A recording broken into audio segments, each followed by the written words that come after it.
वितरण हो रहे थे कि क्या है आप भीममाल में इनको फिर से टिकट कहाँ से अपन देंगे, चल नहीं सकता बेचारा, बोल नहीं सकता, तो क्या करेगा, कैसे पहुंचेगा इन लोगों के बीच में। मैंने कहा मेरे साथ चलो तो सही, भीममाल में आपको दिखाती हूँ, शायद आपने किसी गलत आदमी के साथ टकरा गए हो, किसी और आदमी से बात करें। मैं मिलाती हूँ उसको जिसको इस क्षेत्र के अंदर पूराराम चौधरी कहते हैं। मुझे तो नहीं लगता कि चलने में कोई प्रॉब्लम हो रही है, मुझे तो नहीं लगता कि बोलने में कोई प्रॉब्लम हो रही है। मैं तो इनको कहने वाली थी भैया थोड़ा धीरे बोलो। ये तो वो है पूराराम चौधरी।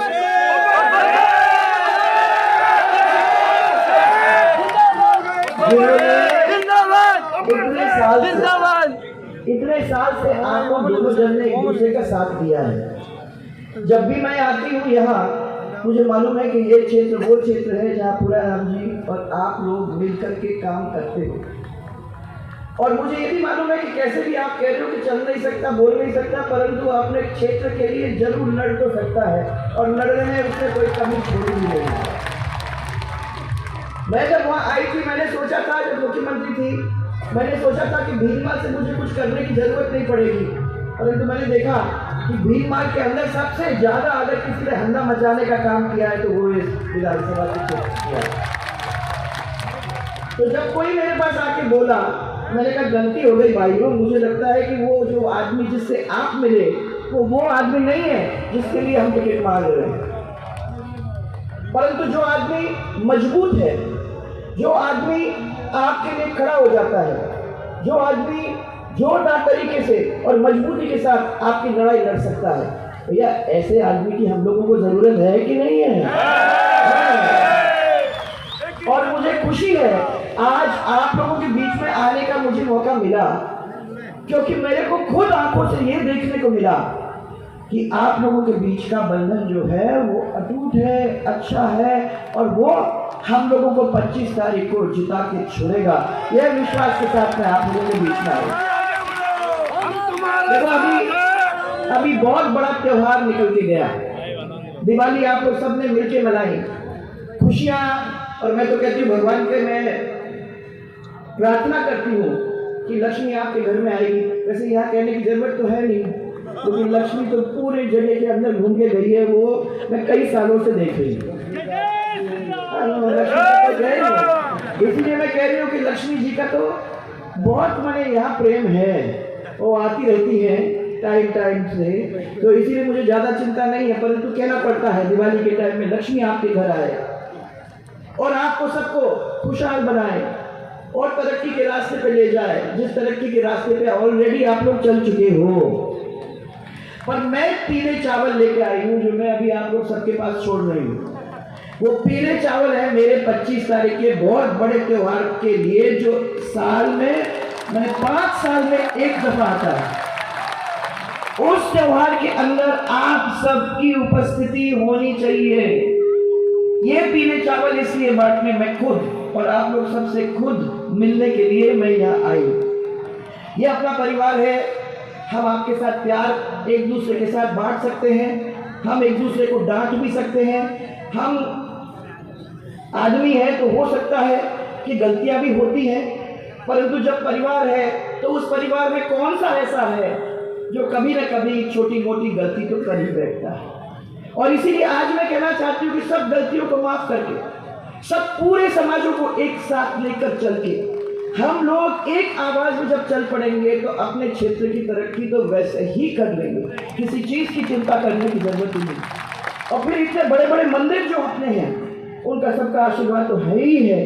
और मैं जब भी यहाँ भीममाल में आई हूँ, मुझे हमेशा ये बात लेके यहाँ से गई हूँ कि विकास के रास्ते पे अगर कोई है तो ये भीममाल का क्षेत्र। यहाँ के लोग बाहर भी काम धंधा करते हैं, यहाँ के लोग यहाँ भी काम धंधा करते हैं, और यहाँ के लोग कमाने के अंदर कोई कमी नहीं है। तो अभी देखूं, ये तो बहुत सादगी में आया है आज।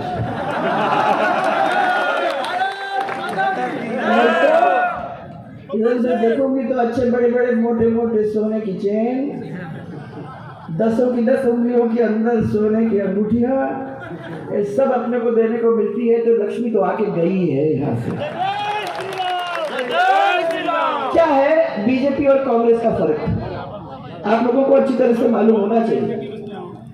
कांग्रेस तो वो है जो वादे करती है और वादे निभाती नहीं है। वादा करना बहुत आसान है भाइयों, उसको जमीन पे लाना बहुत मुश्किल है। कुछ भी कह दो, कभी भी कह दो। और मुझे याद है कि जब मैंने राजनीति शुरू की थी तो मुझे कांग्रेस वालों से काफी मिलने का मौका मिला था उस समय ग्वालियर में। और मैंने देखा उनको, उन्होंने कहा भाई साहब आप लोगों को तो जब राजनीति के अंदर जाते हो पब्लिक के सामने जो वो चाहते बोल दो, बाद में देखा जाएगा उसका क्या होता है, बाद में देखा जाएगा। वोट तो आ ही जाएंगे ना, उसके बाद अपने को चिंता करने की क्या जरूरत है। मैंने हमेशा अपने कार्यकर्ताओं को खुद भी ये बात ठोक बजा के कही है कि अपने को उतनी ही बात करना है, उतने ही वादे करने हैं जिन वादे को अपन पूरा कर सकते हैं, नहीं तो किसी के बीच में मुंह झूठ नहीं बोलना। अभी मुझे याद है कि पिछले 2018 के चुनाव के पहले मैं आप लोग सबके बीच में आई थी, गौरव यात्रा में आई थी। मैंने गौरव यात्रा में पूरी रिपोर्ट कार्ड इनके सामने खड़े होकर बताई थी कि 5 साल जो इतना कम समय होता है इसमें हम लोगों ने सबने मिलकर मेहनत में कोई कमी नहीं छोड़ी है। और जो जो काम अपन ने वादे किए थे उसको जमीन पे लाने का काम हम लोगों ने किया है। ये मैंने आपको रिपोर्ट दिया। उस समय आपको याद होगा कि इस प्रदेश के अंदर करीबन 28 लाख किसानों को 8,000 करोड़ रुपया, इस विधानसभा क्षेत्र के अंदर 19,000 किसानों को करीबन 60 करोड़ रुपया लोन देने का, लोन माफी करने का, 50,000 तक का लोन माफी करने का काम किया। और मैंने खाली कहा नहीं, मैंने आप लोगों को एक पत्र भी दिया। उस पत्र पे लिखा था, आपका नाम भी लिखा था, आपका लोन का अमाउंट भी लिखा था और आप लोग खुश होके गए। ऐसी कई चीजें थी। परंतु जब चुनाव का समय आया, 2 दिन पहले आपके सामने कांग्रेस के लोग आए और कांग्रेस के लोग ने आपको बहलाया, फुसलाया और आपको गिनती सिखाने का काम किया। आपको बताया कि 1 से लेकर 10 तक कैसे गिने जाते हैं। आप भी उनकी बातों में आ गए, आप भी खुशी खुशी उस पर लग गए। आप भी 10 तक गिन के बैठे और कह दिया उन लोगों ने कि आप चिंता मत करो, 10 दिन के अंदर हमारी सरकार आते ही आपके सब सब सब कर्जे माफ हो जाएंगे। तो या तो आपको जरूरत भी क्या है, कर्जे तो सब माफ हो ही गए होंगे।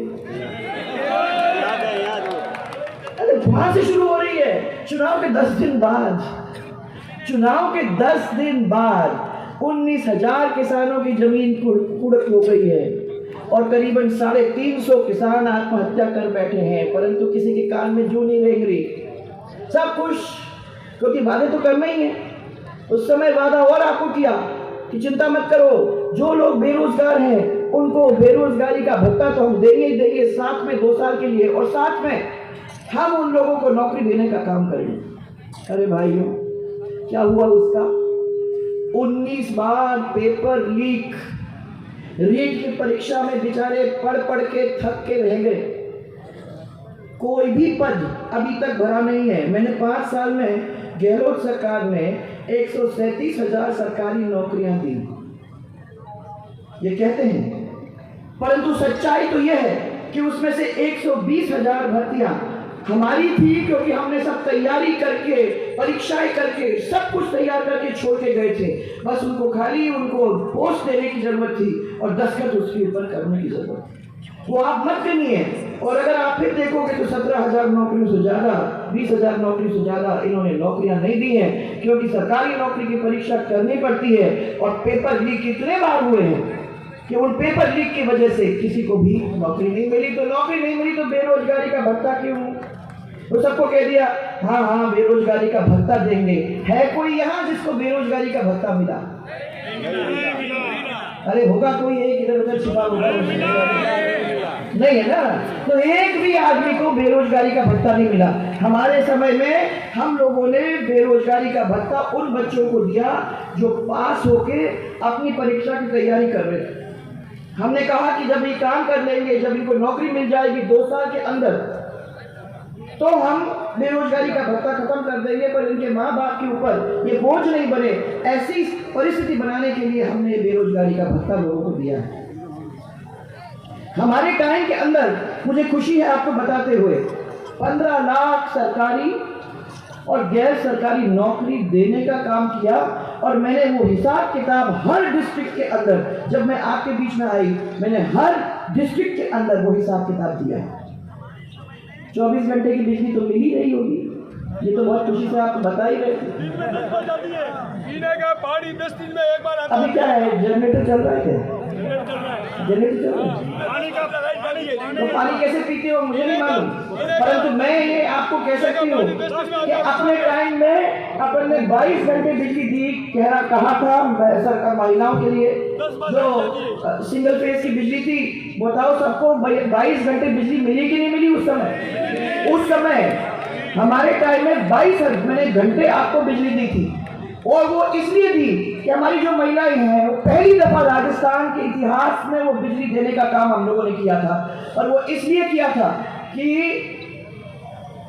घर में बच्चा पढ़ता है, रात को बिजली नहीं होती, भोजन के टाइम में 51 डिग्री हीट गर्मी में वो आप लोग घर आते हो तो उस पर थोड़ा ठंडक हो जाए, पंखा चल जाए, लड्डू जल जाए, आपका फ्रिज चले या आपका कूलर चले, इसके लिए आप लोगों को वो 22 घंटे दी। आज वो बिजली आपको तो याद भी नहीं होगी, क्योंकि अब तो उसको तो गोल करने का काम इन लोगों ने कर ही दिया है। और जहां तक किसानों की बिजली है, वो जो 6-7 घंटे हम लोग देते थे और दिन में देने की कोशिश करते थे, अब टूट के अगर आती है तो टूट के आती है, और किसान को रात को खेत में खड़ा होना पड़ता है। यह तो पर 3 घंटे से भी कम आप लोगों को खेत में टूट कर बिजली मिलती है। ये तो हालत है बिजली की। और आपको लगता है कि वो हो मजा आ गए, हमको तो 100 यूनिट बिजली फ्री दे दी है। कौन सी बिजली फ्री? जब आती ही नहीं है तो कहाँ आपको 100 यूनिट बिजली फ्री मिलने वाली है? परंतु इससे और आगे अगर आपने बिल पढ़ा तो उसके ऊपर लिखा है सरचार्ज, पढ़ा ना सरचार्ज? 58 करोड़ रुपए सरचार्ज ऐसे पूरे प्रदेश से इकट्ठा कर दिया है। आपकी जेब में से निकाल के अपने जेब में डाला, फिर आपको कह दिया कि 100 यूनिट बिजली आपको फ्री, और उसी जेब का पैसा जो आप ही का है उसको निकाल के फिर आप लोगों के बीच में फैलाने का काम कर दिया। तो वो उनके जेब से कुछ नहीं गया है, वो सब आप ही का पैसा है। 72 घंटे के अंदर आपको ट्रांसफॉर्मर बदल के दिया होगा। 72 घंटे तो क्या, 72 दिन में अगर आपको ट्रांसफॉर्मर मिल जाए तो गनीमत है। परंतु यहाँ कोई सुनने वाला नहीं है। किसके पास जाएं, किसको कहें? पीने के पानी की मुसीबत सब लोगों ने उस समय याद था, माही का पानी आएगा, उसका पानी आएगा। मैंने कहा है कि जवाई डैम को भरने का काम हम लोगों को करना है। जवाई डैम के अंदर किस तरीके से पानी आएगा, वो आपकी भारतीय जनता पार्टी की सरकार आएगी तो वो आप लोगों को बताएंगे कि जवाई कैसे भरेंगे, और जवाई के अंदर से किस तरीके से उस पानी को आगे सब लोगों के बीच में ले जाने का काम हम करेंगे।